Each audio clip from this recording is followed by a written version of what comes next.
Have you ever experienced the struggle of spending hours poring over textbooks, attending classes, and watching YouTube videos, only to find that the information slips through your fingers when you need it the most, during tests and exams? My name is Sefalza Mutomba. I am a second-year student at the University of Cape Town, and on this channel, we speak about everything related to academics. So if that's something that you're interested in, definitely hit the subscribe button and join the family. Today, we're going to be talking about how to remember everything that you study through the power of repetition and a concept known as rinse and repeat, which is basically the idea of repeating new information over and over and over again until it becomes like second nature to you.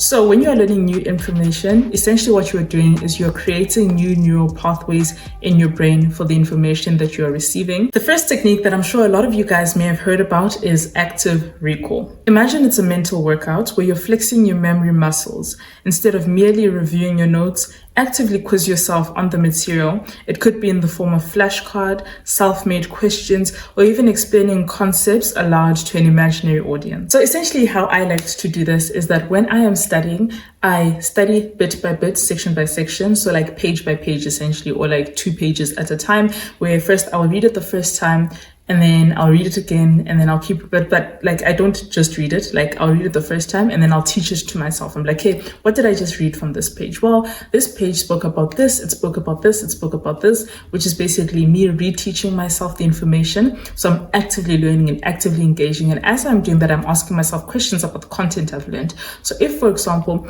the statement is that the sky is blue, while I am teaching myself, I'll be like, well, why is the sky blue? And then I'll go on to answer that question. If I don't know the answer to that question, I best find out, because that's probably what's going to be asked in your test.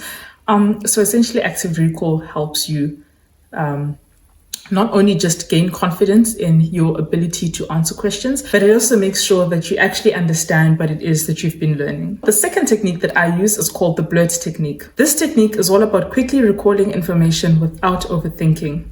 When you're reviewing your notes or reading a textbook, pause for a moment after reading a paragraph or concept. Without looking, try to blurt out a brief summary or key points from what you've just read.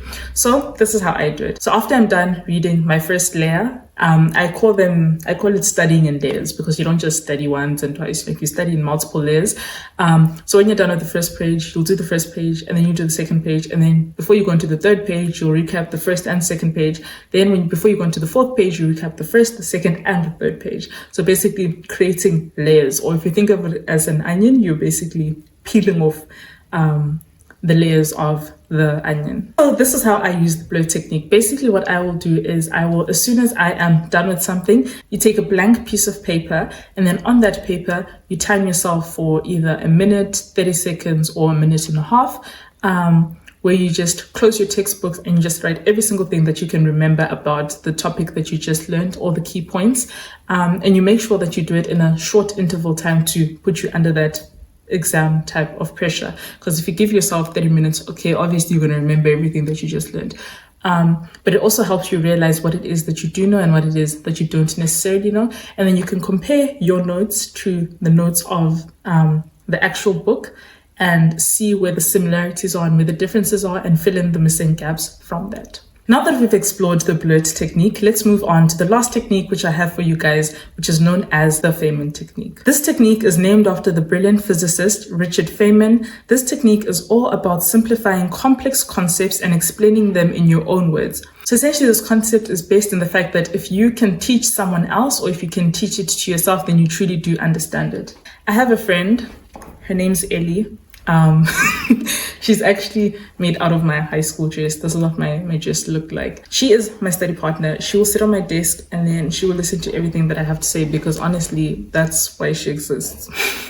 So when I am studying, I will use her, I'll set her up, and I will actively teach her everything that I've studied, actively explain it to her. And obviously she doesn't know anything about the topic, so I have to use simple terms, which is basically the whole idea of Feynman's technique. And so when you're studying with yourself for the first time, I would suggest doing that. And then as second time is teaching it to a friend, and you and your friend could have an agreement where the day before the test, you both come and you teach each other the information. So the first friend will teach you chapter 1, and then like you'll help them with what they've taught you, and you'll fill in the gaps and do all of that stuff. And then you will teach them chapter 2, and they'll do the same thing. Essentially, if you can teach it to them, then you can 100% answer your exam questions, because then you know that it wasn't crammed. You truly do understand the concepts that you have learned.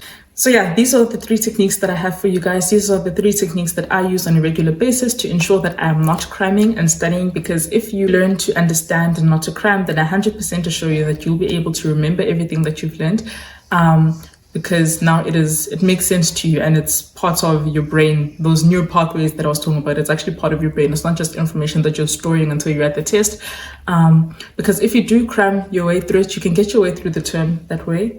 But then when it comes time for exam time, you have to re-cram everything again. Whereas if you've already understood it to yourself, all you're doing is refreshing your memory about the concepts that you've heard about, that you've learned about. And yeah, but anyways, that's all that I have for you guys. I hope you guys enjoyed this video. I hope you guys found it useful. See you guys in the next one. I love you guys so much. Thanks for watching. Bye.